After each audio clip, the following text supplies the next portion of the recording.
Coming up on this week's episode of TechSNAP. We're extending your file system's usefulness with extended attributes. We take a look at just what they are and how they might be useful. Plus, we take a behind-the-scenes look at the operations of a major Spambot and check in with Bruce Schneier on the state of internet privacy. Plus, we've got your fantastic feedback, a rockin' roundup, and so much more on this week's episode of TechSNAP.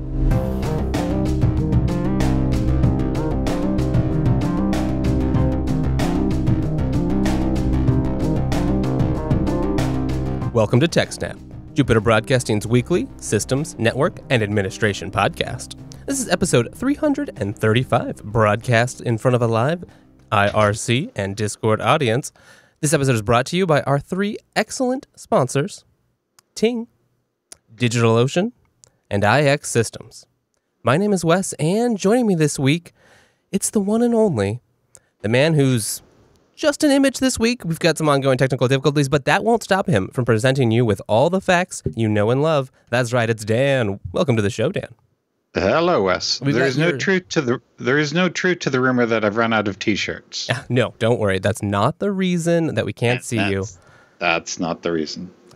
Well, what's new in your world besides plenty of T-shirts? I'm about to reboot that server that I swapped all the 3 terabyte drives out for 5 terabyte drives. And I started a thread on Reddit's Home Lab to talk about come up with reasons why it won't boot. And one of the reasons I mentioned was that it's now 5 terabyte drives, and not all drives present 512 byte sectors. Some drives may be 4K, but they emulate 512 bytes. Okay, yes. And some BIOSes cannot handle 4K only sectors. It's written right into the BIOS. And I'm now trying to track down whether or not that is strictly a BIOS issue or whether it's a bootloader issue of the OS. I see. So if there's anything you can do about it, or without having to get a new motherboard. Well, right. The way I got around it on one server that I'm working with is I installed the OS and the 2 SSDs in that box. And that's always an option. Just toss a couple of SSDs in. Hey, that's never a bad thing, right? Never. Excellent. Okay. And what else? Oh, I use the textual OSX IRC client. Okay. And just upgraded to 7.0.2, and it was crashing. And the dev said, turn off iCloud syncing. And since then, it hasn't crashed. So you're back on IRC. I'm back on IRC, and it's stable again. Excellent. That's good to hear. Okay, well, I guess we can start the top of the show today. We've got a great show coming up, lots of stuff to talk about. But first, something that I don't use very much. I don't know about you, Dan. Extended file attributes. Well, I've never used it directly that I know of. I know I've used it indirectly because I think it's IOCage, a jail manager. The previous version was a shell-based jail. The new one is a Python-based jail manager. But I know the previous one and possibly the new one both use extended extended file attributes on ZFS to set the attributes of that particular jail. And I know that there's a ZFS snap utility which does the same thing. You set the attributes on the file, on the data set, and that determines how the software treats that data set, how often it snaps it, how long it keeps it, stuff like that. But that's not what we're talking about in general. What we're talking about in general is an attribute of the file system that is available to users. Why might that be interesting to you? Well, that's what we're going to find out about. Now, have you used extended file attributes? You know, I think yes, but it's been very occasionally. I think you're right. I did play with that a little bit when I was playing with IOCage. I think I used it like 10 years ago when I was setting up. I can't even remember. It's been so long. Yeah. Well, I've never given it much thought, but then someone posted this article or brought my attention to this article, and I started looking at it. And while I don't have a direct need for it now, I figured that if we went over this article and said, this is what you can do with it, someone might say, oh my God, that's exactly what I need. That's a great point. Yeah, definitely. Sometimes you don't know that, you don't know the tools that are right in front of you. Someone points it out, and there you go. Yep. Well, on that thought, there's a feature of the Freshports website which depends entirely upon the error doc. When an Apache gets a 404. Oh, right. Okay. Yes. It redirects to this error handling routine. It says, hey, listen, did you type in something sort of wrong? Let me redirect you over here, which may be what you're looking for. And if it's not, here's a list of items which are similar to what you're looking for. And that's what php.net does. And I got that idea while listening to a lecture by Rasmus and said, oh my God, that's what I need. So anyway, that's an aside. Now, back on, onto extended file attributes. I got really bad allergies today. I'm sorry to hear that. It'll get better. Yes, winter is coming. It is. But season 8 is a long way away. Indeed. So, the name of this article on linuxmag.com is Extended File Attributes Rock. Now, they sort of go into how the amount of data that we have is growing tremendously, but the size of the file is not necessarily growing at the same rate, meaning the number of files is growing rapidly, but the amount of data that we're storing in each file isn't really changing much. It's sort of still staying small. So how do we manage all of this data in files? And while the answer to that question is complex, one place we can start is with extended file attributes. So what they're getting at here is we've got a lot more data. How can we use extended file attributes to manage that data? So they go back to this year's FAST Usenix conference on file system and storage technologies. Now, by this year, they mean 2011. That's when this article is from. So they're talking about a paper which talked about file systems. They did some studies from 2000 to 2010.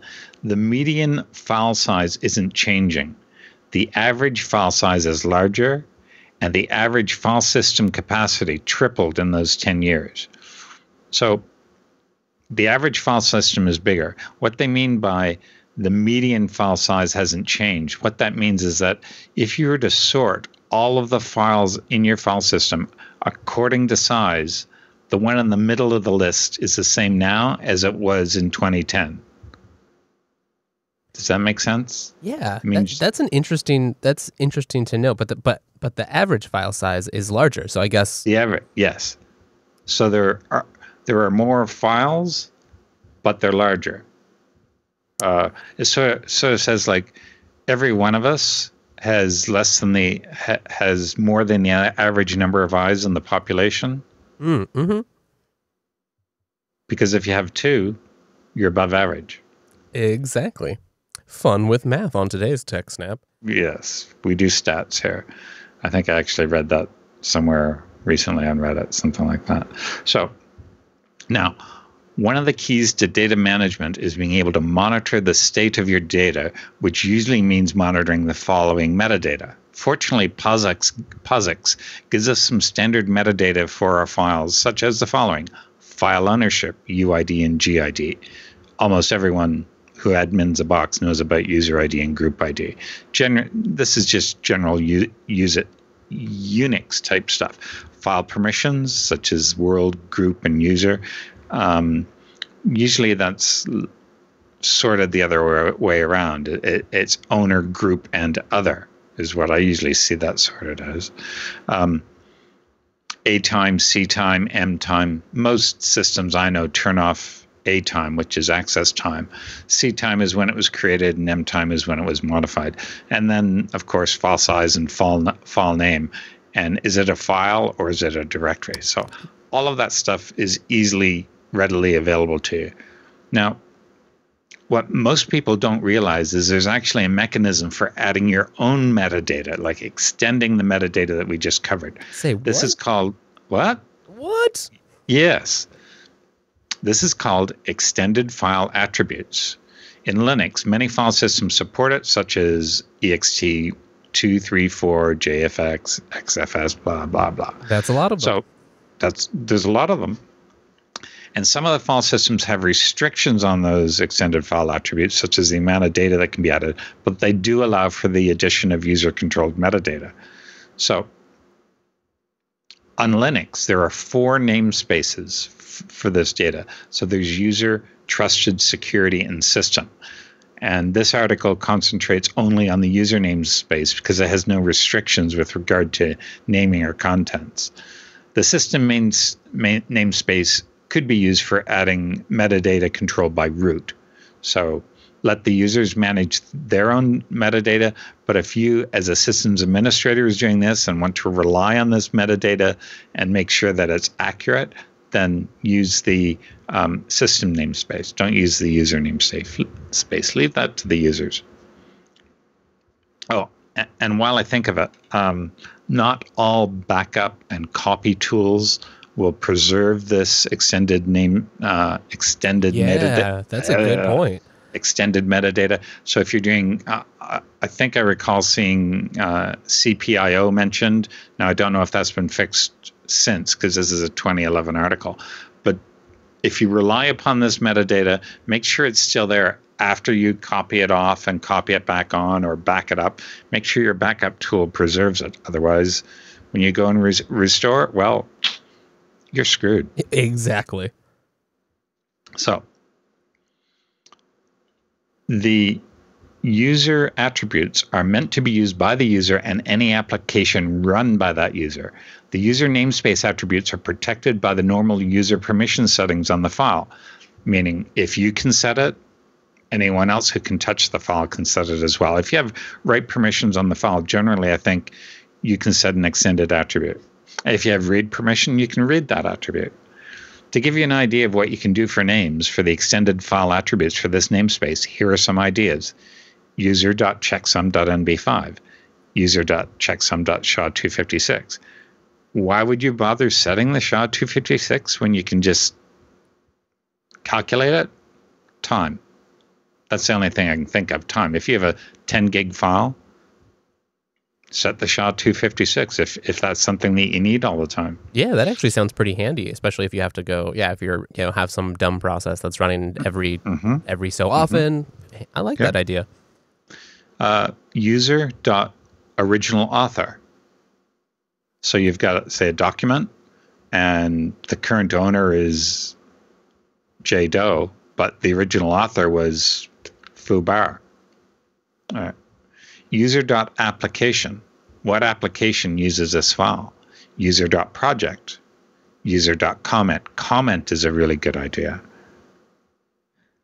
Now, what tools do we have for extending file attributes? So they go through several different tools here, and it's mainly setting and getting those extended attributes. And they talk about the ATR package that comes with most distributions. Some OS have it built into the OS, but generally there's an ATR package. And there's also a lib ATR package as well. This is specific to Linux. Now, there are other bits here where they talk about how you do it on other systems. Let's see here. Let me jump over to the Wikipedia article, because that had some interesting stuff in it as well, just a comparison of the different things. And here it is. So on AIX, they supported the get EA command. So the get EA, set EA, EA presumably meaning extended attributes. That would make sense. FreeBSD 5 and later, it's EX ATR extended attribute. Under Linux, it's generally ATR, get F ATR, set F ATR. Those are all from the ATR package. OS X even has this, and they generally use. They're not mentioning the commands here. Oh, OS2 had it. Anyone still using OS2? I want to hear from you. I would OS2 is pretty cool. That would be great. Solaris has it. Windows NT has it. Now, this is not an exhaustive list, but it's just a list. I definitely have encountered it back in the days on Mac OS X. Let's look there. Looks like it's from the command line. It's xatter on OS X. But, there they use resource forks as well. And I remember having issues with a lot of the BSD userland commands that they use there, not having support for those. So I think in particular, instead of using rsync, I had to use the ditto command to make sure that those all got copied correctly when I was doing drive imaging and then other things. What's a ditto command? Is that like a copy IO or? Yeah, let's see. It's been like 10 years since I've done that. The tools that you go back and look at when you no longer need them. I know I've talked about. Here we go. Ditto is a slightly more advanced form of CP, but it preserves ownership attributes and permissions as well as file resource forks and file and folder metadata. So there you go. Huh. So I'll run through some of the commands that they've got here for an example. So they say, let's create a file called test.txt and put some content in it called the quick brown fox. So they've done that. And now let's add some extended attributes to this file. So what they run is set fatr -n user.comment -v. This is a comment test.txt. So basically it's set fatr -n for the attribute that you're setting and then -v for the content that you're setting and the file name. So this command sets the extended file attribute to the name user.comment. That's a really bad sentence. The -v option is the value of the attribute followed by that value. And the final option of the command is the name of the file. So what do you do to get that back? You use get fatr and back comes file :test.txt and user.comment. You can do a file, a get fatter -q. I know I tried this on FreeBSD the other day, and it just brings back the results. Oh no, sorry. If you just do, I read this wrong. Get fatr file name will list all the extended attributes on that file. But if you want to get a particular value, you do get fatr -n, the name of the attribute, and then the file, and it'll bring that back. And that get fatr -qn, I'm sure, will not give you the extra metadata. In other words, it'll just give you the value instead of the key equals value. Oh, yeah, that seems pretty handy for scripting and other purposes. Oh, yeah. You need that sort of stuff. I know that's ZFS. Well, hold on. Have we gone a show yet without mentioning ZFS? I'm not sure. Are people getting sick of hearing about ZFS? I mean, they must be the people not using ZFS. We talk about ButterFS too, and some other file systems. Maybe we can do something about XFS in the future. Yeah. But if so, I mean, please let us know. It's just hard because it's so good. Let us know. So there's a whole bunch of stuff you can do in here. As I mentioned, you could say, okay, this directory doesn't get backed up. You could set that right on that directory. This file, ignore it. Do not back it up. I know that some file systems have an attribute for not backing up. No dump attribute, I think, is what it is called. Mm-hmm. But that goes back to the days of where you would dump a whole disk. So... Yeah, one use that comes to my mind is like, I wonder, you could set a series of attributes that showed like provenance as a file was passed between various services, maybe showing that they've been processed and by what process. Interesting. Yeah, you're right. Like I definitely can start thinking of some things. It's so handy that it lives, with the file on the file system. So if it's going to be, as long as you're taking care to copy it to another file system that supports it with a process that will preserve that information. You don't have to have an extra file. You don't have to have other things. It'll just be right there. What you just said reminds me of email headers. Tell me more. Well, as an email goes from A to B, the headers in that email are not appended to, but prefixed to. So you receive the email, and then at the start of the email, you say, hey, I received this message from here at this time. And that's just how the email structure goes on. And you couldn't really store that in a file attribute, but it is the same idea. Yeah, exactly. Interesting. Huh. Well, extended attributes, it seems like a lot of fun. I'd be curious to hear from our audience if anyone has any use cases they use, in their day-to-day life, at work, at home. Mm-hmm. And if you come up with something clever because of it, let us know about that too. Yeah, especially if what we've said here has given you an oh my God moment and you've rushed off to do something with it. Let us know what that is, because Dan hopes so. That's what we're here for. Exactly. Anything else you want to add? No, thank you. Okay, well then, let's jump into our first sponsor tonight. That's our friends over at IX Systems. Head on over to ixsystems.com/TechSNAP. There you will find the definitive guide for buying hardware for open source software. How do you know it's definitive? It's because it's from IX. They've been doing this a long time. They've seen, .com bubbles come and go, and they've been here throughout it. They've got a huge number of great partnerships, especially with people like Intel with their incredible Intel processors. So you're getting the best bang for your buck in whatever you buy from IX. Head to their website. You'll see, right here, you can just see some of the companies IX works for. People like NOAA, UC Berkeley, Tumblr, Hitachi, Splunk, Groupon, LinkedIn, the U.S. government, and governments all around the world. That's another way you can know that they're serious about what they do. And what they do is provide amazing custom hardware and storage solutions that are really first rate in the whole industry.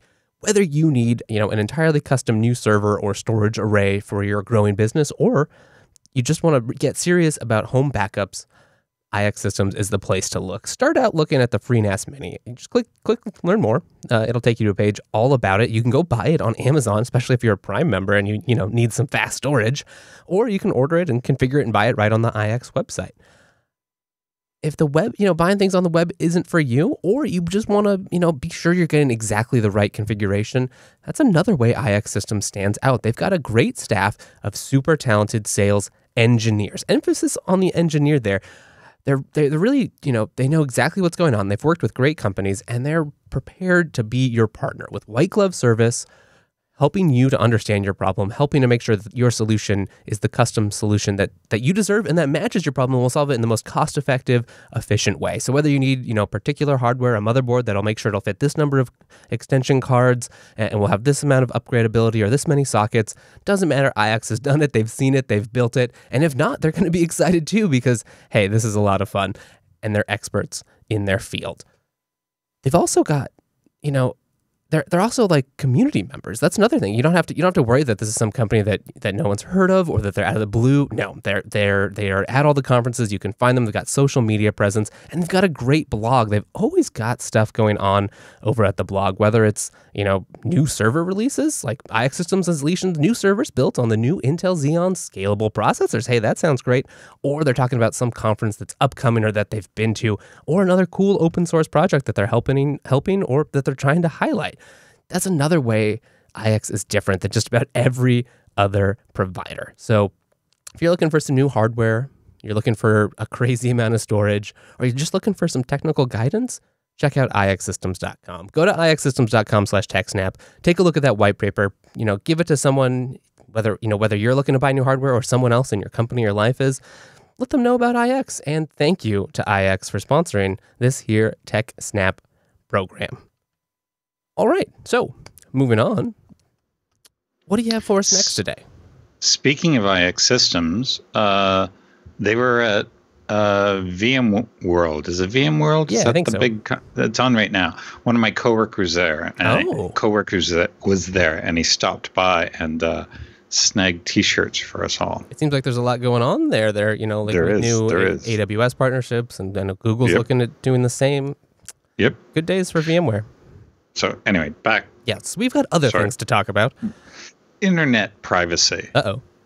Now, one of the first guys that I started reading about when it came to security was, and I always mangle his name, I'm sorry, is Bruce Schneier.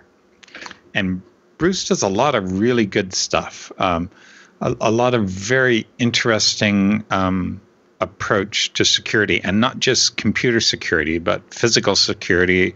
And one of his big terms that he uses often is security theater. But in this post, it's the Harvard Gazette that has gone and talked to him about internet privacy. And I'll just start off by reading the first 3 paragraphs of this article, because, we talk about privacy a lot on here, and it is more important than people think. It's not just, I don't have anything to hide. The point is, yes, you do. You probably just aren't aware of why it should be hidden. And history has shown that if this information is out there, it can and will be misused. Exactly. So, in the internet era, consumers seem increasingly resigned to giving up fundamental aspects of their privacy for convenience in using their phones and computers, and have grudgingly accepted that being monitored by corporations and even governments is just a fact of modern life. In fact, internet users in the United States have far fewer privacy protections than those in other countries. In April, Congress voted to allow internet service providers to collect and sell their customers' data browsing history. By contrast, the European Union hit Google this summer with a $2.7 billion antitrust fine. To assess the internet landscape, the Gazette interviewed cybersecurity expert Bruce Schneier, a fellow with the Berkman Klein Center for Internet and Security and the Balfour Center for Science and International Affairs at Harvard Kennedy School. Schneier talked about government and corporate surveillance and about what concerned users can do to protect their privacy. So, back in here. Security is always a compromise between convenience and protection. And people are finding it convenient to do certain things with their phone and are willing to give up the privacy because of that. It used to be anyone that wants to surveil someone really wants to know where that person is at all times. And at the moment, our cell phones do that. Not directly, but in many ways, indirectly and also sometimes directly. And a lot of phones have GPS units in it, and I'm not sure if it's completely standard practice, but the cell phone towers know where you are. They can triangulate. It may not be automatic, but it can be done using the information from the various cell phone tower logs. Anyway.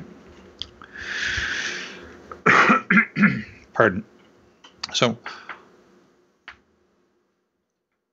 after the Gazette talks about Edward Snowden's revelations regarding the NSA's mass surveillance operations, and believe it or not, that came out 4 years ago. It seems a lot more recent than that, but it's been 4 years. That's wild. Since Snowden released his information. That's a long time. And I don't think we've come as far as we might have hoped back then. He addresses that very topic.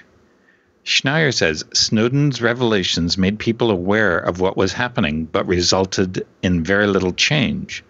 The U.S. Freedom Act resulted in some minor changes in one particular government data collection program. The NSA's data collection hasn't changed. That's a very important point. It has not changed. The laws limiting what the NSA can do haven't changed. Let that sink in, folks. It's pretty much technology, the same. Yeah. The technology that permits them to do it hasn't changed. So basically, even though we know they're doing it, nothing has changed. Nothing. So the Gazette asks, should consumers be alarmed by this? And Schneier says, hell yes. Not in those words, but he says people should be alarmed, both as consumers and citizens. But today, what we might care about is very dependent upon what is in the news at the moment, and right now, surveillance is not in the news. It was not an issue in the 2016 election, and by and large, isn't something that legislators are willing to make a stand on. Snowden told his story, Congress passed a new law, and people moved on. So, stuck here in the middle of the article is some low-tech tips to protect your online privacy. Don't post identifying details into public sites, such as tagging photos online. Okay, because basically when you tag photos on Facebook, it lets people, oh, that's what Dan looks like. Not that I keep it a secret, but there you go. Right, Don't that's use what search. Dan looks like. That's where Dan was, possibly at this time. Yep. And we maybe need some sort of more, at some point, maybe some cultural understanding about the, consent around tagging, or at least the potential problems. Mm-hmm. Use search engines that don't track or store personal information, like DuckDuckGo, just a few miles north of where I am now. Is that right? Neat. Yep. They're in Malvern, PA, which is, I could hop in my car, be there in half an hour. Excellent. They are good. I like them. Turn location services off on your phone when not needed. Organize against surveillance. That is a very important thing. It wasn't too long ago that we talked about politicians saying how many letters do they need from someone in order to take notice of a topic. And it was 2. 2 letters on a topic from different people are enough for a politician to take notice, because 1, they can just dismiss as a nutcase. 2 means that there's at least 2 other constituents that are interested in it, and the vast majority of their constituents do not email. So if you're in a particular, I want to say riding because that's a Canadian term, if you're in a particular electoral area, I like that. Get you and your friend to write to the politician, and they will take notice of that. Yeah, and what can it hurt, right? You might as well try. Yeah. Don't email. Email does not have the same significance as a written letter. Yeah, that's for sure. So, what's the next low-tech tip? Place a sticker over your computer's camera. I don't have that, but my podcast camera does have a little flap. Oh, yeah. I like when that option's there. That's right there. Oh, and Work puts out these little slide things. You can stick it to your laptop. Those are really neat. It's a little shutter that slides back and forth, so you can open it and close it. Yeah. It just seems, like it's, well, it may seem trivial, and in some cases probably is. It's just nice to have, much like hardware switches on a device or other things. It's nice to be able to opt in to using something. I know when I'm going to enable my camera, it's not a big deal to just slide the slide. My Cisco phone sitting here has a little shutter that I can close over the lens. It's like a twist thing on the camera. Very nice. I'm like, twist it shut, and it's physically blocked. The camera is still active, but it can't see anything. Beautiful. Item number 6, don't use cloud backup. If you do, this is my aside. If you do, encrypt it. Yeah, because once you've encrypted it, you're fine. Right, that's the natural aside. But that's maybe doesn't qualify as low tech, unfortunately. No. I agree. Don't use Google Calendar, and don't use webmail. Configure your browser to delete cookies. Okay, yeah, nice. All right. Yeah, that one's, I know I've seen some options like delete cookies at the time, like when you close your browser and end your session, and that can be pretty handy. Again, that's convenience. Exactly. Cookies are convenient. So now we get into, can we legislate this? And the answer is, my words, hell yes. Right now, the answer is basically anything goes. I'm quoting Bruce now. It wasn't always this way. In the 1970s, Congress passed a law to make a particular form of subliminal advertising illegal because it was believed to be morally wrong. So, pause here. if society feels that something is morally wrong, they legislate it. So if we as a group believe that it is morally wrong to sell our to collect and distribute or sell our personal information, we can legislate that because we as a group believe it's important. Right. We get to set the playground here for how this should work. Yes. We elect the politicians. We tell them what we want. That doesn't always work out very well, does it? No, it doesn't always, but you're right. And I mean, obviously, it has to be a dialogue, and there's probably a happy medium to be found and a compromise. But that dialogue needs to be taking place, and especially consent and transparency definitely need to be involved. Mm-hmm. When it comes to transparency, is it the Google Transparency Project? I forget the name of the project, but basically, I think it was done by Fitzpatrick. You can download all of your data and ask for it. Can I have all my data, please? Like all your photos, all your emails, all that stuff. They give it to you in a nice, tidy tarball. Oh, yeah. So, Google does have that. You're right. All right. So back to the advertising. That advertising technique, subliminal advertising, is child's play compared to the kind of personalized manipulation that companies do today. The legal question is whether this kind of cyber manipulation is an unfair, deceptive business practice, and if so, can the Federal Trade Commission step in and prohibit a lot of these practices? Personally, I believe they can. It's within their purview. Anyway. Do you remember Facebook did a little bit of manipulation of news feeds to see how people reacted? Like they would supply someone with more good news or more less news or something like that? Yes, I do remember that. I know someone, a friend of mine, was very personally upset by that because they felt that if perhaps you were like depressed or suicidal, that could be just enough to push you over the edge by seeing that, I'm unhappy. All my friends are unhappy. This is terrible. So kind of psychological manipulation, I thought, anyway. Right. And without you, okay, well, if you've signed up for it, that's a different matter. But just that's not what the normal expectation of the service that you use is, right? I don't think consumers understand that. By a lot of times, like Facebook can do what they want with their feeds. You kind of trust that, like they have an algorithm designed to show me relevant information that's not distorted in some way.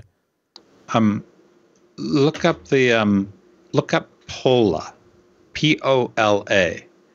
It is something called the Principle of Least Astonishment, and it's a human-computer interface operation. Basically, if a necessary feature has a high astonishment factor, it may be necessary to redesign the feature. So that I'm trying to give an example here of where when you upgrade your hard drive, it encrypts it and doesn't give you the key. Right. What? I mean, that's astonishing. Why would it do that? So basically, tools should do what you expect and only what you expect, and they shouldn't have unintended consequences. And I think that applies to also using apps. And, if I say that I want to see these friends first, I should be seeing everything they post first. But a lot of social media will manipulate it to show you what they want you to see, as opposed to, well, why are you doing this? This isn't fair. Yeah, definitely. I like that. I think applying that principle makes a good deal of sense. That's a good way to put it that I think a lot of people could understand. No, thank you. Now, back to what Bruce has to say. Europe has more stringent privacy regulations than the United States. In general, Americans tend to mistrust government and trust corporations. Europeans tend to trust government and mistrust corporations. The result is that there are more controls over government surveillance in the U.S. than in Europe. On the other hand, Europe constrains its corporations to a much greater degree than the U.S. does. U.S. law has a hands-off way of treating internet companies. Computerized systems, for example, are exempt from many normal product liability laws. This was originally done out of the fear of stifling innovation. I wonder if European law is slightly different when it comes to product liability for software. Yeah, it'd be interesting to hear about that. Yeah. Bruce then said, he's asked, what do you do to protect your privacy online? He carries a cell phone, he shops online, he banks online, he uses credit cards, and he has airline frequent flyer accounts. Perhaps the weirdest thing about my internet behavior is I'm not on any social media platforms. That might make me a freak, but honestly, it's good for my productivity. Huh. Whereas that's fair.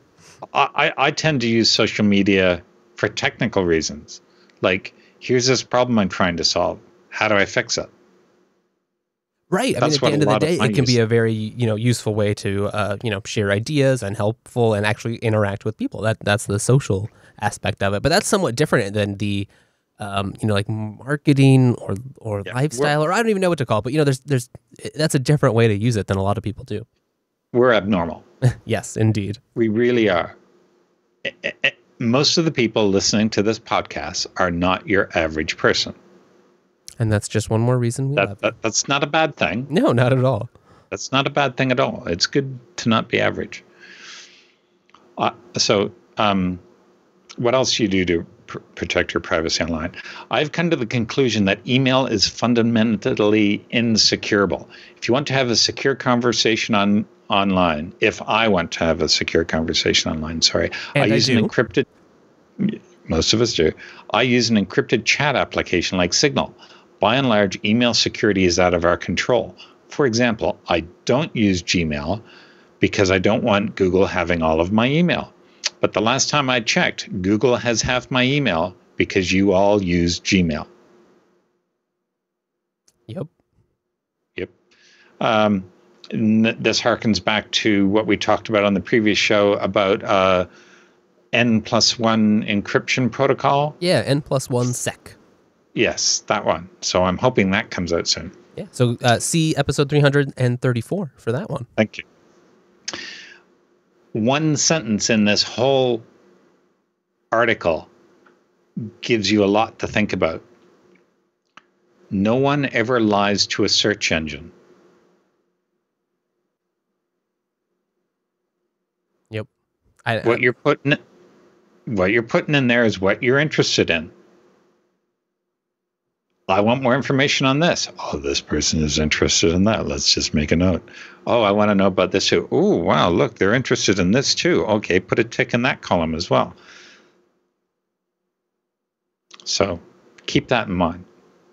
Yeah, I like what they, how they phrase that. And then right after there, also points out that Google knows you, even better because Google has perfect memory in a way that people don't. So not only do they, are they able to build an assessment on it, but they can have the whole history that is amenable to better analysis at any time.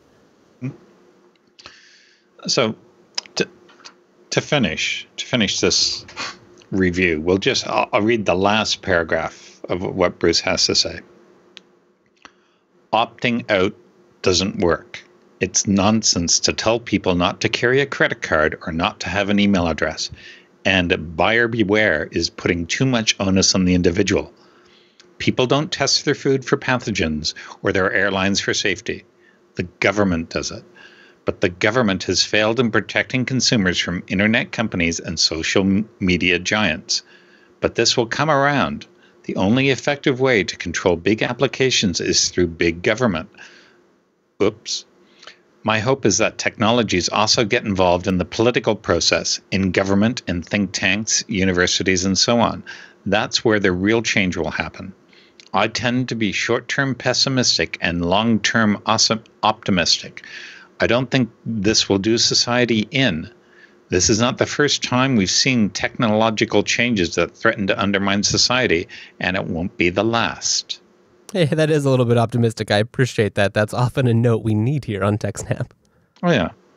I think, I'm the same way. Short-term, it's not going to improve. But long-term, I think it will, because more and more people are going to become aware of how important this is. Europe is, I want to say years ahead of us, but yardsticks ahead of us in terms of privacy control.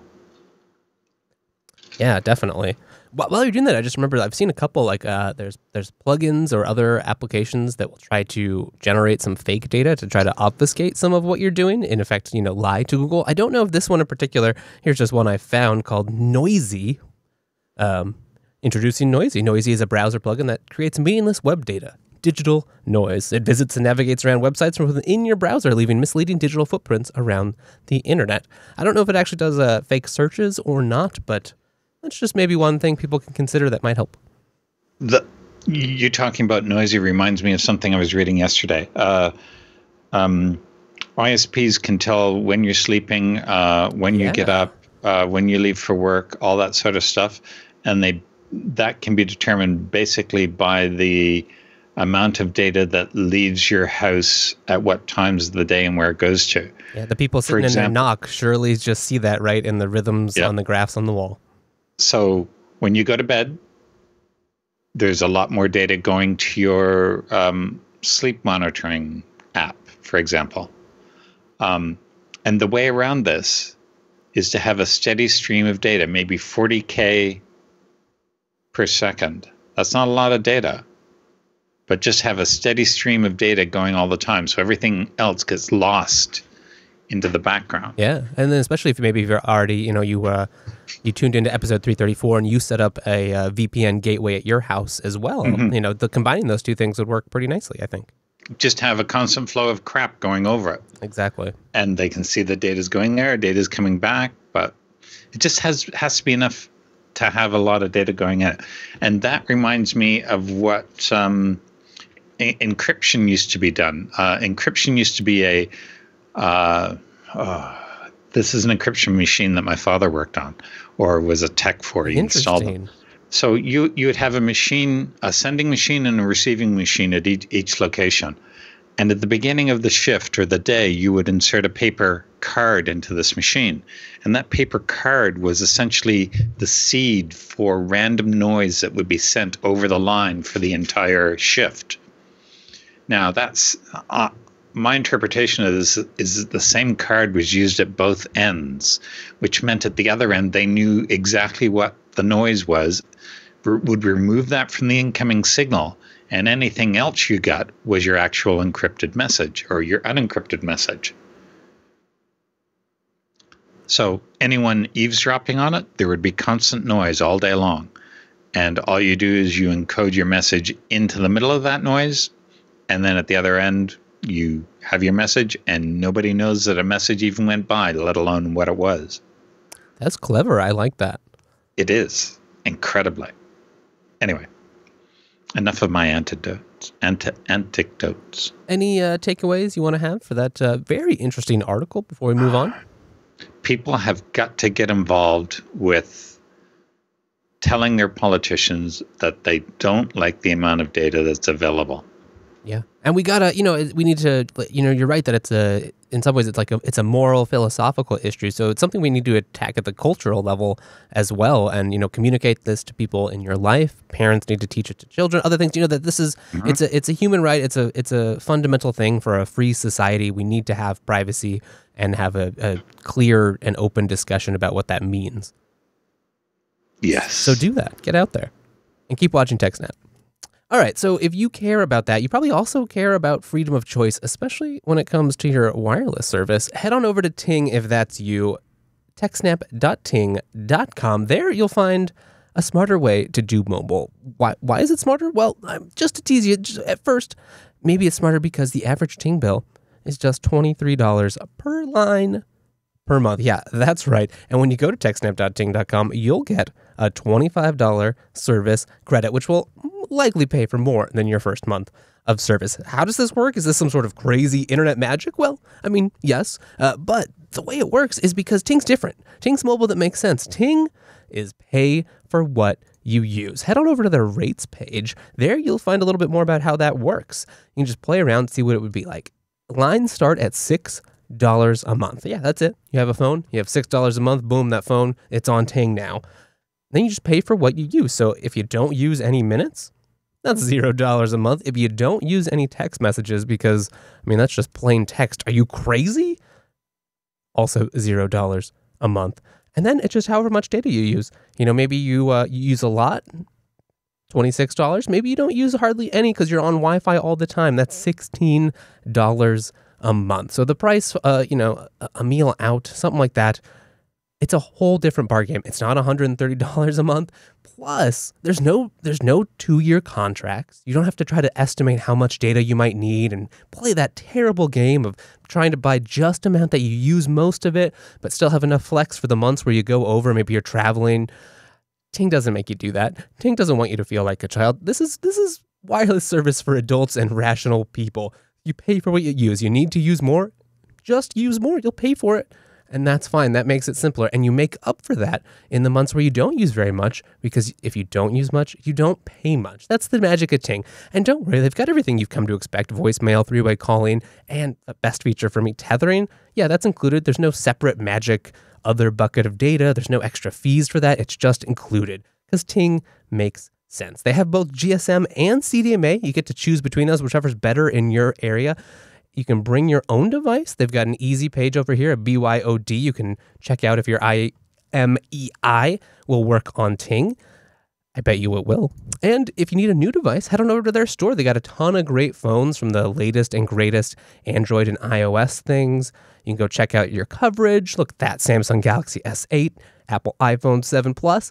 They've also got a large amount of bargain phones. So maybe you want a backup phone, you need a phone for a kid that, hey, maybe they're going to break it, or you want to get a MiFi. Home Phone Connect 3 CDMA MiFi from $97. Look at the ZTE Warp Elite, brand new, $89. That's hard to beat. And when you know you're going to save a bunch of money on Ting, hard to beat that too. So techsnap.ting.com. Thank you to Ting for sponsoring the TechSNAP program. Okay, thanks, Ting. Now to our final story in today's main segment. We're back with our dear friend, Mr. Troy Hunt. I like Troy. Me too. I do. I'd buy him a beer. So, a few weeks back, we went, we talked about Troy Hunt's huge database that he had released, 309, I think it was. He basically released hashes of all the passwords that he had collected from some of the dumps. And I think it was 300 and some million rows. I've got it in a database here somewhere. But this just dwarfs everything that he had before. So this is just from yesterday, which is probably the day before yesterday, Australia time. But last week I was contacted by someone alerting me to the presence of a spam list, a big one. That's a bit of a relative term, though, because whilst I've uploaded big spam lists into Have I Been Pwned, HIBP, before, the largest to date has been a mere 393 million records and belonged to River City Media. The one I'm writing about today is 711 million records, which makes it the single largest set of data I've ever loaded into HIBP. For a sense of scale, that's almost one address for every single man, woman, and child in all of Europe. This blog post explains everything I know about it. That's a lot. Yeah, that's definitely a lot. That's a crazy big number. Yep. It is. It's just... It's hard any to fathom. website would be proud to have that many users. Exactly. So, what's in this data? There's two... So, I really should give credit to the chap that got in touch with them. Benkow, Benkow, is the chap who contacted Troy. And Troy says he's done some really interesting malware and Spambot analysis in the past. And he had a read of some of the stuff. And one of the things to keep in mind about this dump is there's two important classes of data you need to understand. Email addresses. That's it. Just masses and masses of email addresses used to deliver spam to. In some cases, a single file may contain tens or even hundreds of millions of email addresses. That's just ridiculous. Now, for further reading, have a look at bsdly.com.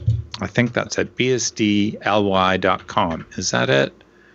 Yes, that's the one. It actually redirects to bsdly.net. This is Peter Henston's webpage.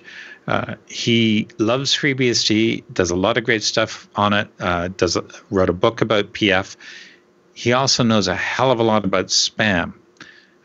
There's a page there that you can go there and read for advice on what to do. And he talks about trap lists and email harvesting and stuff like that. If people aren't aware, every email has a unique identifier. And generally, it's sort of the form of some random number, often date-related, ampersand the domain that's selling it, that is sending it. Sorry, not selling. So it looks a lot like an email address. And on freshports.org, you can see a lot of that stuff because everything on FreshPorts is generated from an email. Oh, which right. comes from a commit list. So I think I actually doctored some of the initial ones because when FreshPorts was first set up, it didn't record the message IDs because they weren't important to me at the time. So when I started recording message IDs, I had to put a value in for all the previous, for all the rows in the database that didn't have that value. So I created something at freshports.org. Boom. Started getting spam on these things that looked like addresses but weren't really addresses. So I think I changed it to invalid.freshports.org, which will never resolve to anything. So hopefully that cut that down, but no, it hasn't really. So back to here. The other class of data in this dump is email addresses and passwords. Ben Cowan knows that these are used in an attempt to abuse the owner's SMTP server in order to deliver spam. I also believe that many of these may simply be aggregations from various other breach sources, and he goes on to talk about that later. So having an email address and a password gets you into an SMTP server sometimes. And if you can get into an SMTP server authenticated, you can send a lot of spam. Yeah. And that's what this crap is for. So he says the first file is from the first extract he shows is from a 14 gigabyte file from the earlier one that he talked about. And in many cases, he found the same data in both the larger file and the subsequent smaller file. Interestingly, as you can see from the suffix above, it's in a uk.txt file or a uk101.txt file, and it has his email address because he finds that interesting because he's certainly not from the UK. No. And he has other files that refer to AU, but he's not in that file. And there are no other two-letter country code represented in the file names, but clearly we're talking many millions of email addresses here. A heap of them are from other locations, so take those suffixes with a grain of salt. I'm guessing perhaps maybe uk.txt was they got that file from someone in the UK, and it has no relevance whatsoever to the contents. It's just the name of the file. Right. And so then there's another file which has an email address for a New South Wales government organization, mostly related to tolls. And then on the right-hand side of that row, they have email addresses which are predominantly Australian addresses, but there's also 13,000.ru domains in there. So this email address on the left side is used to send notifications related to e-tag devices. That's like an Easy Pass or toll collection device. Yeah, so you can pay the tolls, and he knows because he's gotten emails like that in the past. But he'll take a stab at it and say, there's not many legitimate drivers using the New South Wales toll road system with Russian email addresses. No, probably not. How this is connected together, he's not sure. Then someone tweeted that he received a domain alert on this one, went through the process, and it turns out to be an invented sales@domain address. And I actually went through the list for my domains as well, and I found sales at this domain, sales at that domain, sales at another domain. Those addresses have never been used. Really? But it's on, what was that site from? It was from B2B USA Business. So someone's basically, in mid-2017, a spam list of over 105 million individuals in corporate America was discovered online. And it's just referred to as B2B USA Businesses. So people are just making that up because those email addresses never existed. So if you're ever thinking of buying a list of spam, keep in mind that most of it's going to be fake. Yeah. Or consider that a lot of them may be fake. Now he goes further through it and he finds passwords. Basically, a password followed by a username. And it was basically one of these files had 1.2 million rows. Now, a random selection of a dozen different email addresses from there confirmed that every single one of them was in the LinkedIn data breach. Oh. Now, this is interesting because assuming that's the source, all of those passwords were exposed as SHA-1 hashes with no salt. So it's quite possibly that this is just a small sample of the 164 million addresses that were in there and had readily crackable passwords. Yeah, interesting. So, like that's just a subset there. Yes. So following on from what I just read, which is what Troy wrote, if you have readily crackable passwords, there are hashes out there for them. If you have a difficult to crack password, which is not easily found in a hash, you're more secure. So don't be typing in diamonds as your password.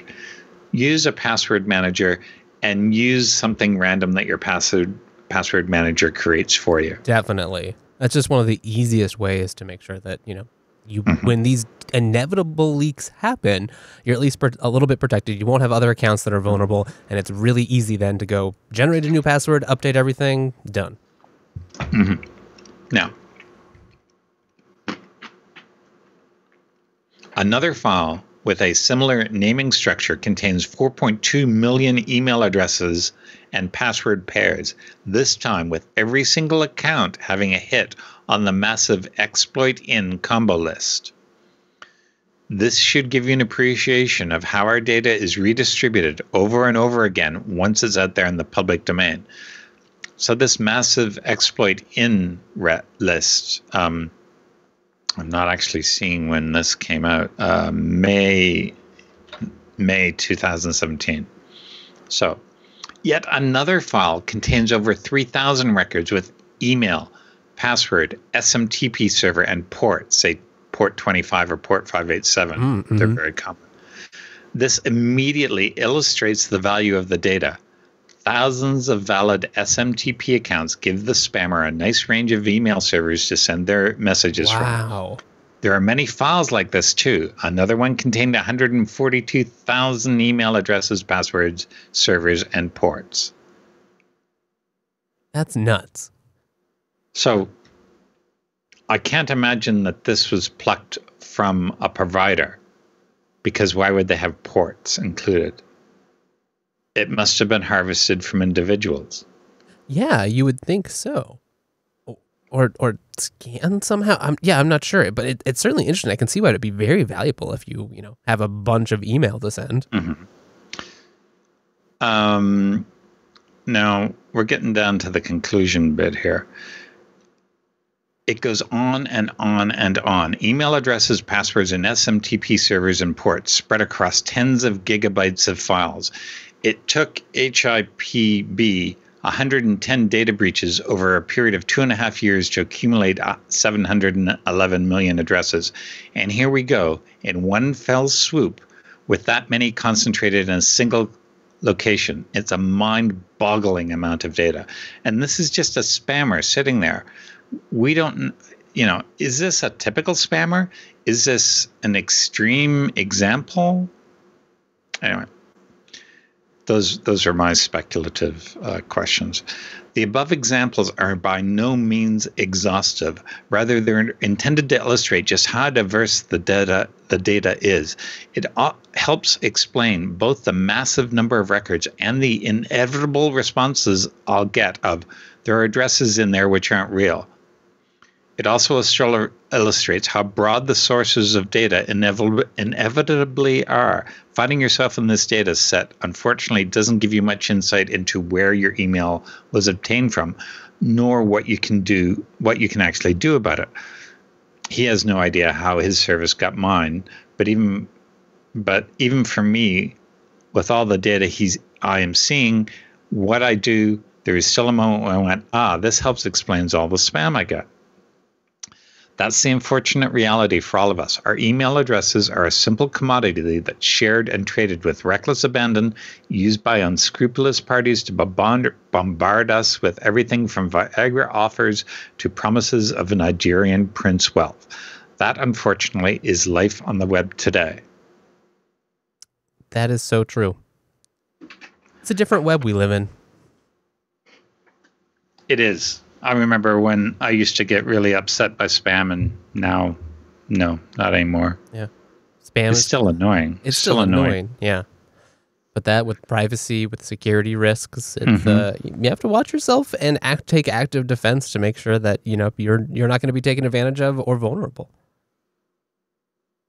Well, I'm sure glad Troy Hunt's done this work because it's really interesting to try to get an insight into what's going on here and how these operations are working. I'll leave you with this one last sentence that he's got, that he had to say here. For this particular incident, if you're creating strong, unique passwords on each service, bracket, get a password manager if you don't already have one, close bracket, and using multi-step verification wherever possible, I wouldn't be at all worried. If you're not, now's a great time to start. I don't think I could say that any better. So we'll move right on to our final sponsor this evening, and that's our friends over at DigitalOcean. Maybe you're thinking about, you don't want to use one of those big name password managers. You want to set one up yourself because you're a TechSNAP viewer, and that's what you do. DigitalOcean's a great place for that. You can spin up a VPS in 55 seconds, or maybe even less than that. They're pretty snappy over there. And when you use our promo code SNAPOcean, all one word, lowercase, you'll get a $10 credit. That makes it super simple to get started. So DigitalOcean will let you seamlessly manage your infrastructure. You can deploy in seconds. They've got all SSDs. They were some of the first to be all in on the SSD bandwagon, and it really shows. It's very mature. They know what they're doing. They know the performance characteristics, and disk speeds are crazy. Just go spin up a droplet, do a sudo apt-get upgrade. You'll see what I'm talking about. Not only that, you'll see as well their incredible bandwidth. They've got 40 gigabit E right to the hypervisors.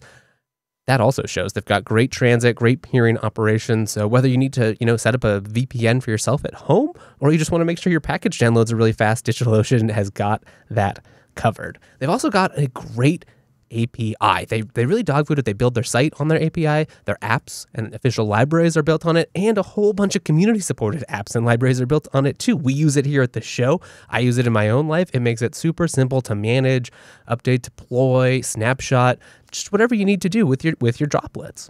They've also got a bunch of premium cloud features you've come to expect from, some of the other big name cloud service providers. Things like attachable block storage, cloud firewall, so you don't have to fight with IP tables, load balancing, monitoring, and a bunch more. Things like high CPU droplets, and something I'm excited about, they're working on object storage. So look for that coming to a DigitalOcean data center near you sometime soon.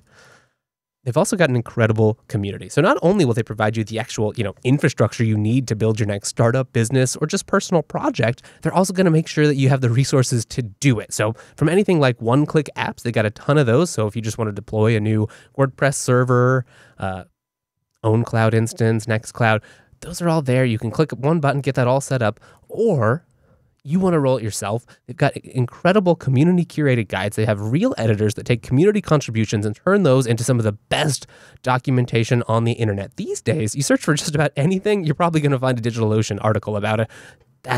I think that just really says a lot about DigitalOcean, how they know, the community they're working with, they know their customer base, and they want to make it easy, simple, and fun for you. So don't waste any time, whether you want to just have somewhere to store some backups, you need a box so that you don't have to run cron jobs on a server at home, or you want to set up a new VPN. DigitalOcean is a perfect place to do it, and you can get started with promo code SNAPOcean. That'll get you a $10 credit. Probably pay for your first 2 months because prices start at just $5 a month. Yeah, that's right. You get a whole 512 MB of memory, 1 vCPU, that's no slouch, 20 gigs of all SSD disk, and 1 terabyte of transfer. So what are you waiting for? I don't think anything. DigitalOcean.com.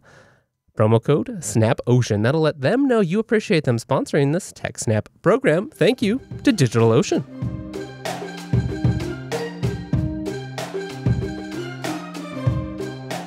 And that brings us to today's feedback, the time where we look in the mailbag, see what's accumulated over the week, and get to hear from you, our wonderful audience. First up, we've got a letter from Brad.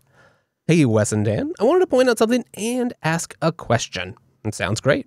So first, in reference to Christopher Valerio's question on ZFS on his laptop in episode 322, I agree 100% with Dan. That's a common occurrence around here.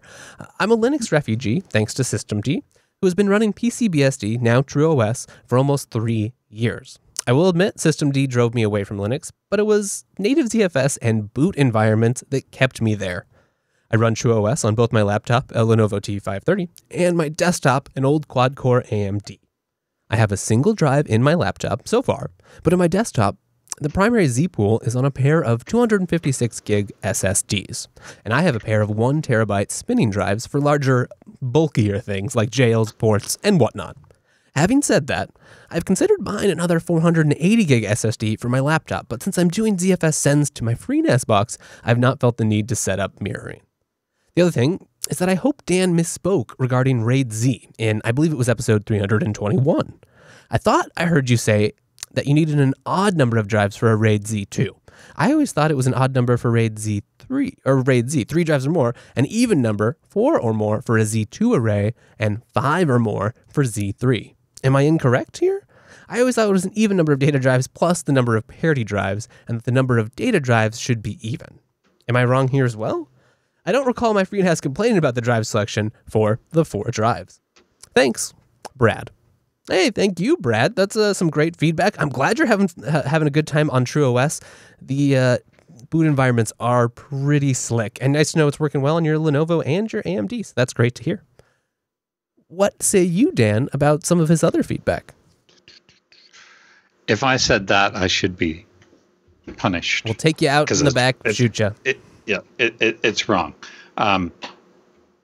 Google for something called RAID Z width enjoy worrying,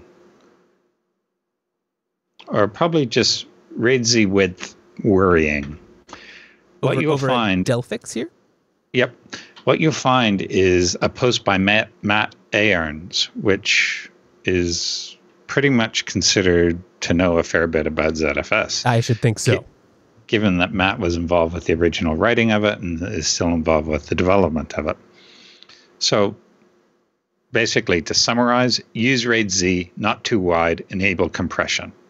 So basically, don't worry about it.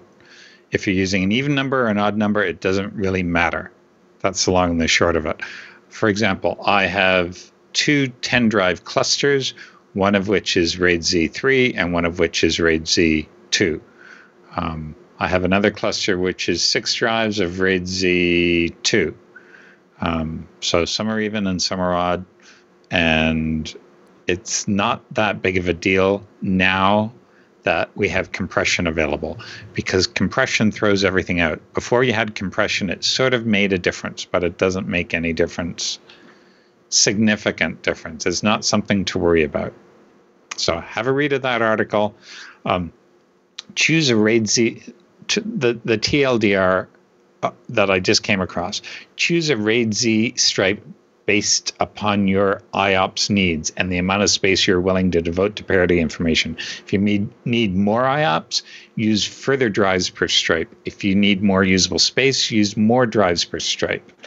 So that is if you're using a Z. Yeah. Try to optimize your RAID Z stripe width based on exact numbers is irrelevant in nearly all cases. I'll say that again. Trying to optimize your RAID Z stripe width based on exact numbers is irrelevant in nearly all cases. So I'm not going to go into all the details, but have a read of this. Tell me what you think for the next show, and we'll follow up on this. But basically, don't worry about it.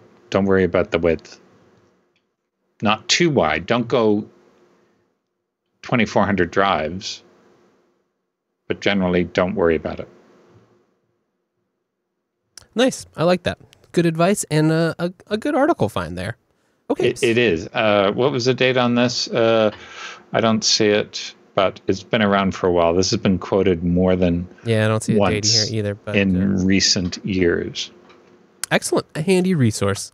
Okay, so next up, we have got a letter from Thomas regarding Bacula. Hey, a topic we haven't touched on for a little while here. Hello, guys. It's time to start planning our Bacula server upgrade.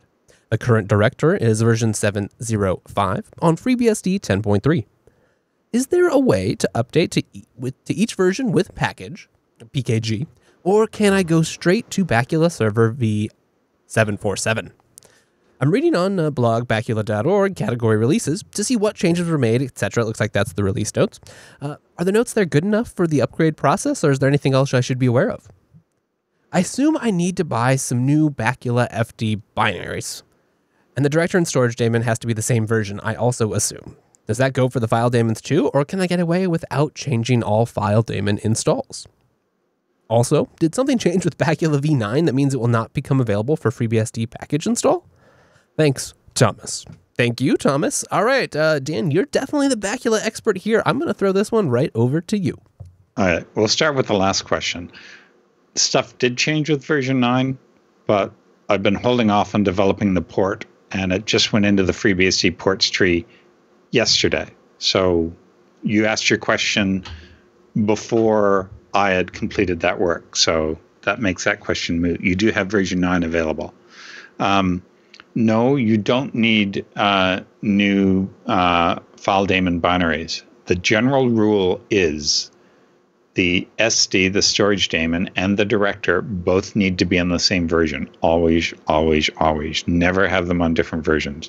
But they can be greater than or equal to the version of your file daemons.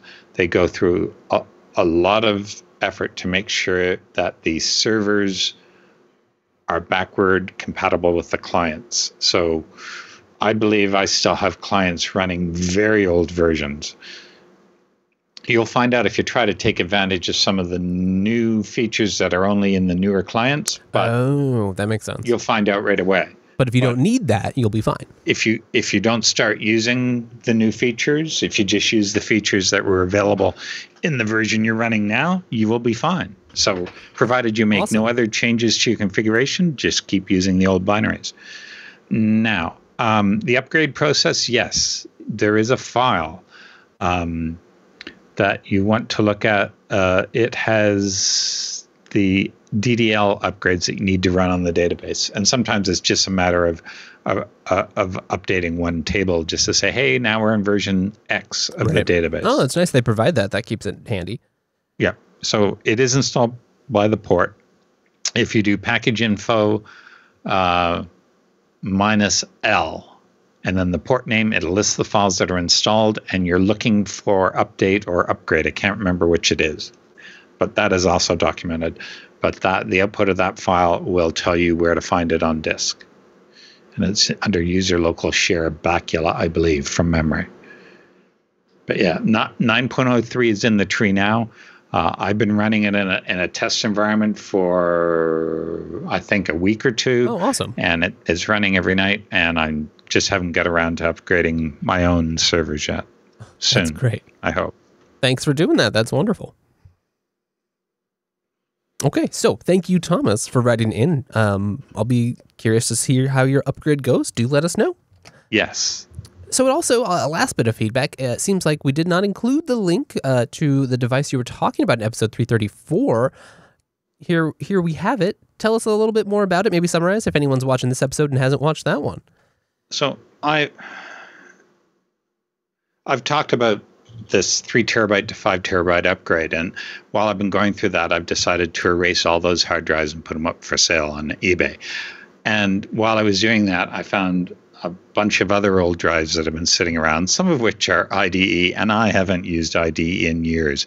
I found one motherboard with an IDE interface on it, but I found no this is fun. I found no IDE cables anywhere in my house. None whatsoever. Wow. I think I tossed them all out because they've been sitting in a box for years. So I thought about buying a cable, but then buying this little adapter proved to be cheaper than buying the cable. And the adapter is just something that, say, I can plug into the back of the laptop or the computer that's sitting on the table in the living room. And I can then plug in the hard drive to this unit. It shows up on my USB 3 connection, and I can wipe it from there. Now, it's arrived, and I powered up some drives, and they've showed up on the system, but I actually haven't tried accessing the drive or wiping it or anything like that. So I can't comment upon whether or not this unit works, but I will come back and let you know after I've done that. And that may be this week, but I'm not sure. It may be tonight. I really don't know. But you have to wait a couple of weeks to find out. I'm willing to do that. I'm sure our audience is. Thank you for sharing. And thank you guys for sharing your feedback with us. If you want to send us more feedback, head on over to jupiterbroadcasting.com/contact. There's our contact page. You can fill that form out. That sends us a letter. We'll put it up here on the show. Or you can go to techsnap.reddit.com. That's the subreddit. Or find us both on Twitter. Lots of ways to communicate. So we hope to see you in next week's feedback.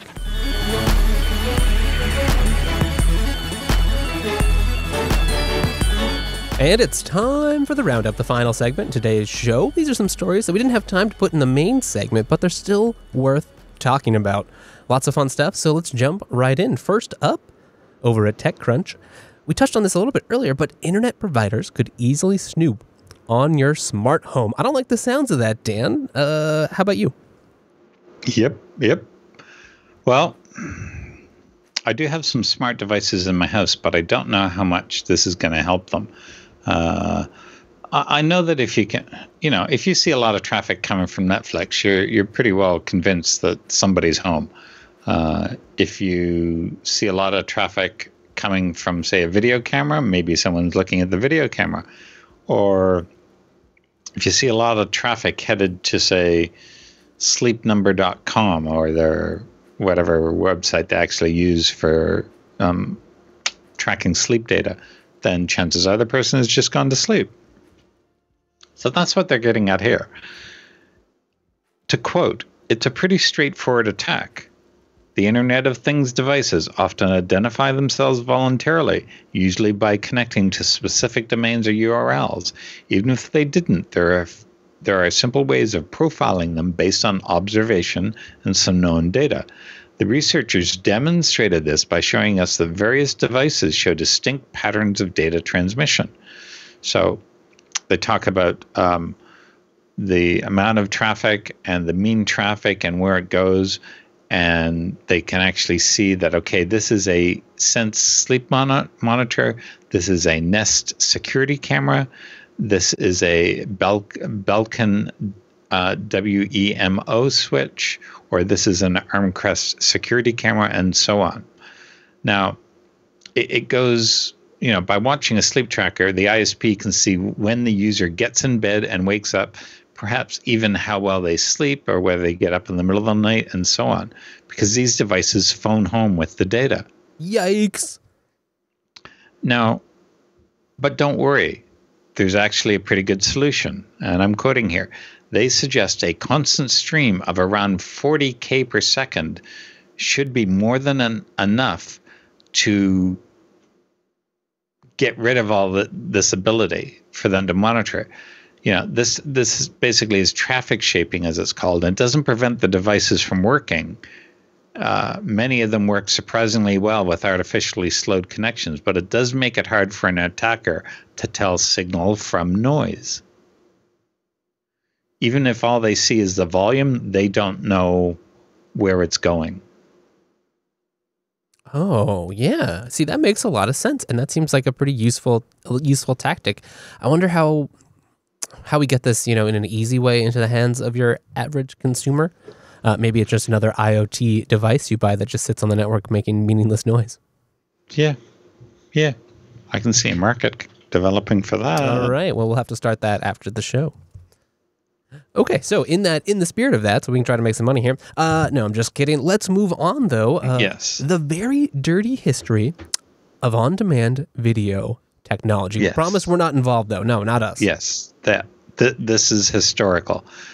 This article is from earlier this month, but they talk about how in the early 70s, a very well-known hotel in New York City, it was the Hotel Commodore.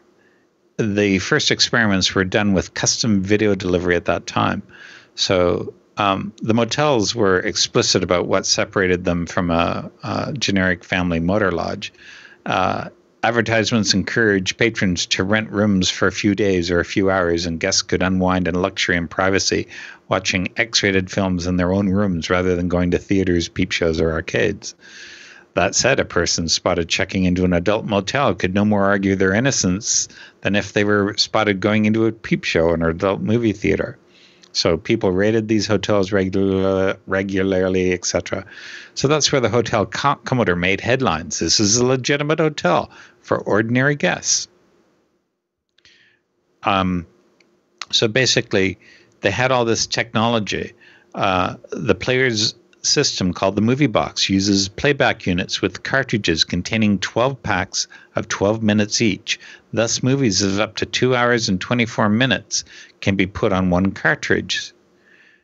The Movie Box, with the desired cartridge already installed, was delivered by a bellman to a room upon request. Guests could play it via a projection system made by Icon, I remember. Thus, representatives of the hotel stressed would allow responsible hotel employees to make sure that no children saw whatever movie was out. It was custom content delivered to your door. So it's not quite what I thought it was going to be when I started reading it. But basically, they deliver the movie to your room. You play the movie in your room. So the X-rated titles generally outsold the family fare, at least according to the hotel's general manager, and that's not remarkable. No, it's not. What was remarkable was that the hotel sold both. A family could watch Beware of the Blob in one room while a businessman watched blah, blah, blah, blah, blah. The only problem was space. If they showed The Godfather, half an hour of running time would have to be edited out in order for the movie to fit on the cartridge. Oh, yeah, that is a problem. So anyway, I just found this interesting from a historical point of view of how they used to distribute this stuff and the technology that they used it for. Sorry. And they've got a great photograph here of the Sony U-Matic in all its analog glory. And that device was used in the early 70s to stream X-rated video to hotel rooms, which is different from what the Commodore did earlier on. Right. Yeah, it seems like an interesting system, and it's neat that there was demand for it. It's a little slice of history I had not heard of. Exactly. Right. A great roundup item. Okay, on to the next one. Maybe you, as a TechSNAP user, have heard of Docker. I'm sure you have. We've certainly talked about it, as it's very popular these days. You might want to know about hardening Docker hosts with user namespaces. Yeah, I can't comment on to whether or not this is a good approach or not. I know some people that are very active in the Docker area. Perhaps they can let me know. But basically, there's been a lot of controversy about Docker and how you have to be very careful to make sure that one doesn't interfere with another. If all you're deploying is one Docker application, I think it's not as challenging. But if you've got two Dockers running on the same machine, I'm not really sure how that works. Have you used this stuff before? Can you comment on this area? Generally, that's if it should be fine. It mostly becomes a problem if you're trying to do some kind of custom stuff with namespacing, or if you want to have user namespaces, like separate Docker containers that are separate in privileges and have separate user remappings for each one. You may have to be a little bit careful. I think the tooling support is still being evolved for that, so that it works well and works nicely. And different distros or setups of it kind of have different ways that it's done, or different different requirements. Some don't have user namespaces enabled by default in the kernel, for instance. Some do. Historically, it's a good and necessary feature, I think, for more security, so that were a process to escape from the container, they won't have root on the host system, and that can go a long way to helping to increase container security and trust. But because the kernel is evolving its way to these features, and it wasn't in there from the beginning, this has been one of the harder namespaces to get right in the kernel. So it has historically been a source of vulnerabilities. But these days it's looking pretty good, I think. We haven't seen a major one for a little while. And I think in a lot of cases, it can provide real security benefit. And this guide talks about that, some of the pros, some of the cons, and things you might want to consider.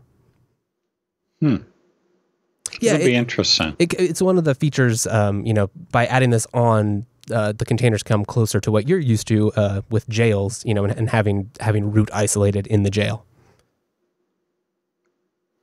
Yeah. I'll be keen to see where this goes. Yeah, definitely. Something we can try to pay attention to on further episodes of TechSNAP.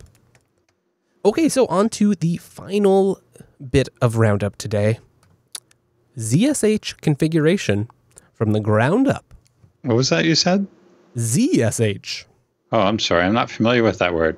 You're right. Isn't it ZSH? But I think that's harder to say for this one. Okay. Maybe not. I have never used this shell. I've never installed it. I've never used it. I think it comes pre-installed. I'm not sure. I'm not absolutely positive. What shell do you find yourself using? Bash. Okay, yeah. And the only reason I used Bash is because I asked someone, hey, how can I get command line history here? I don't have any. Huh. And I'm not actually sure. There's a user local etc shells file. Or is it? Or is it / etc shells? There's a file which tells you which shells are already installed. Yes, there it is. etc shells. And note TCH is installed by default. Right. But yes. ZSH is not. Huh. I also have rbash and git shell. But no, I have not used this. A coworker uses it. And just skimming through this article, it sounds like you can do an incredible amount of customization. Yes, definitely. It's very powerful. It has lots of powerful features like globbing features. Some of them, Bash has grown as well if you have a recent version of Bash. So you can look to that as well. But I think ZSH has a wider proliferation of configs and other settings, and it's a little bit easier and has some more advanced features. I used to use it a fair amount. One nice thing about it is that it's a superset of Bash, so you can still run Bash scripts. A lot of the commands are the same, so if you use Bash on a large variety of systems, then it works well for that. A competing shell that I've also used is Fish, which is the friendly interactive shell. One of the differences there, Fish also has a lot of features that ZSH has, but generally comes with a lot more, I don't know if they're sane or not, but the defaults are very friendly. So you don't have to configure a lot to get started with Fish, but it's not completely backwards compatible with Bash. So you will learn some differences that won't apply when you're on a Bash system. So if you want some advanced features, but still need to be Bash friendly, ZSH may be the way to go. I've never tried it. I've also never done Bash scripting ever. Is that right? That's right. It's always been Bourne shell. Yeah, well, I mean, if you need to run it on a variety of systems that may or may not have Bash, then that's pretty handy. In the Linux world, I think Bash scripts get run a fair amount, and they take advantage of some of the the niceties that come with that, like the arithmetic context or double brackets for tests and those such things. But at the end of the day, it doesn't really matter. No. Code it in whatever shell you like. I tend to use the Bourne shell for shell scripts just because that's the standard thing to do. It's a very good common denominator as well. You'll find it on a lot of systems, and it's pretty easy to use. Excellent. Well, hopefully this helps with people. I'm sure there are people that are interested. If you have a shell that we didn't mention here, or you just want to tell us about, the shells of your choice, please write in and let us know. That's going to do it for today's TechSNAP. Thank you very much for joining us. If you want to find more, go to jupiterbroadcasting.com. There you'll find the archive of our show, past episodes, past hosts, and a whole bunch of other great Jupiter Broadcasting content. Things like Coder Radio, BSD Now Unfilter, and User Error, the ever popular. Plus, you can find the calendar that'll tell you when we're here live, and the live stream itself, the IRC chat room, and the contact page. That's the important one right there. There you can send us letters. We'll put it here in the feedback segment.